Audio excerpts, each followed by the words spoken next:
ভাইগনে বাড়িতে বিদেশ আসার আগে বাড়ি থাকতে কইতো মামু বিদেশ যাচ্ছি, আব্বা একতলা করেছে আর আমি উপরে 2টো তলা তুলবো, 3 তলা মোট করবো, করে এসে বিয়ে করবো।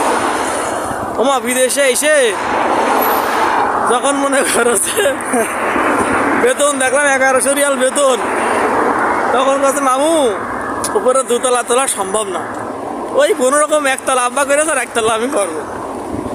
এরপরে 1 মাস পরে যখন আমাদের কাজ চলে গেল, হোটেলে গেস্ট ছিল না, মানে কাজেতে বসাই দিল, তখন প্রায় 3 মাস ভেঙে বসে না, 3 মাস আমি 1.5 মাস বসে।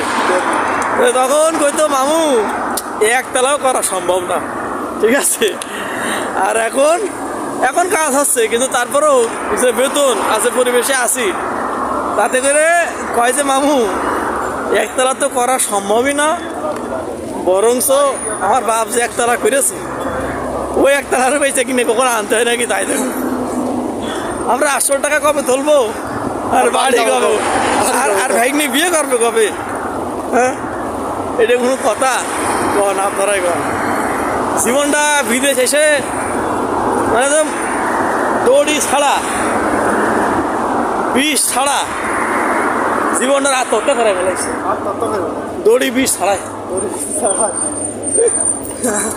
এই বিদেশ এসে জীবন শেষ না, জীবন শেষ, তাহলে সব কিছু শেষ।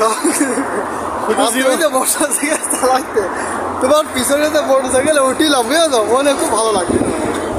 ওই মোটরসাইকেল ওটা বন্ধ হইলেও আবার যে মোটরসাইকেল পিছনে আল্লাহ ভালো, আল্লাহ ভালো।